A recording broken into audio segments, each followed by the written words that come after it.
శంకర్ ఒకప్పుడు ఈ పేరు సౌత్ ఇండియన్ సినిమా ఇండస్ట్రీలో ఓ సంచలనం. జెంటిల్మెన్ నుంచి రోబో వరకు ఆయన సినిమాలో బాక్సాఫీస్ ను షేక్ చేశాయి. శంకర్ సినిమా అంటే గ్రాండ్ విజువల్స్, సామాజిక సందేశాలతో కూడిన కథలు, భారీ స్కేల్ ప్రొడక్షన్ ఇవన్నీ ఆడియన్స్ ను థియేటర్లకు రప్పించాయి. నిర్మాతలు ఆయన డేట్స్ కోసం క్యూలో నిల్చునేవారు. కానీ ఇప్పుడు కాలం మారింది. శంకర్ గత కొన్నేళ్లలో చేసిన సినిమాలు ఆడియన్స్ ను ఆకట్టుకోలేకపోయాయి. ముఖ్యంగా ఇండియన్ 2, గేమ్ చేంజర్ సినిమాలు ప్రేక్షకుల సహనానికి సవాల్ విసిరాయి. ఒకప్పుడు బాక్సాఫీస్ రాజుగా రాణించిన శంకర్ కోసం నిర్మాతలు ఎదురు చూసేవారు. కానీ ఇప్పుడు ఆ నిర్మాతలే ఆయనతో సినిమా తీసేందుకు సంకోచిస్తున్నారు. ఇది శంకర్ కెరియర్ కు ఎదురు దెబ్బగా మారింది.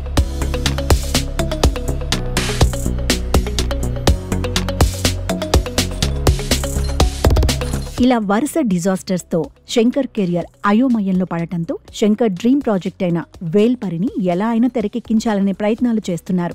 ఆ ప్రాజెక్ట్ తో ఎలాగైనా కంబ్యాక్ అవ్వాలని శంకర్ ప్రయత్నిస్తుంటే ఆయనపై నమ్మకం కోల్పోయిన నిర్మాతలు ఈ ప్రాజెక్ట్ చేయడానికి ముందుకు రావడం లేదు. ఇంకా షాకింగ్ విషయం ఏంటంటే ఇప్పటికే పూర్తయిన ఇండియన్ 3 సినిమాకు కూడా రిలీజ్ డేట్ దొరకడం లేదు. పోనీ ఓటీటీలో అయినా ఇండియన్ 3ని రిలీజ్ చేద్దామంటే కొనే నాథుడే కరువైనట్లుగా తెలుస్తోంది. దీంతో శంకర్ కెరియర్ దాదాపు సమాప్తమైందనే టాక్ కోలీవుడ్ లో బలంగా వినిపిస్తోంది. కానీ శంకర్ అంటే అంత తేలిగ్గా వదిలేసే వ్యక్తి కాదు. ఆయన గతంలోనూ కష్ట సమయాల నుంచి బయటకు చాలా బలంగా వచ్చారు. ఇప్పుడు వేల్పరి ప్రాజెక్టు కూడా ఆయన్ను గట్టున పడేస్తుందని చాలా ఈగర్ గా వెయిట్ చేస్తున్నారు. కానీ శంకర్ సినిమాలంటే విజువల్ గ్రాండియర్, భారీ బడ్జెట్లకు పెట్టింది పేరు. ప్రస్తుత ఆడియన్స్ కథ, ఎమోషన్, రియలిస్టిక్ కంటెంట్ వైపు మొగ్గు చూపుతున్నారు. శంకర్ స్టైల్ ఈ కొత్త ట్రెండ్కో సరిపోలేదా అనే సందేహం కలుగుతోంది.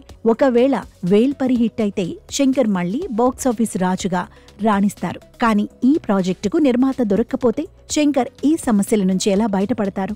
ఈ ప్రశ్నలే ఇండస్ట్రీని ఉరకలేస్తున్నాయి. శంకర్ తన స్టైల్ను రీఇన్వెంట్ చేసుకుని కొత్త ట్రెండ్కు అనుగుణంగా సినిమాలు తీస్తారా, లేక గత వైభవానికి దూరమైపోతారా? ఈ డ్రామాటిక్ టర్న్ ఏ మలుపు తీసుకుంటుందో చూడాలి.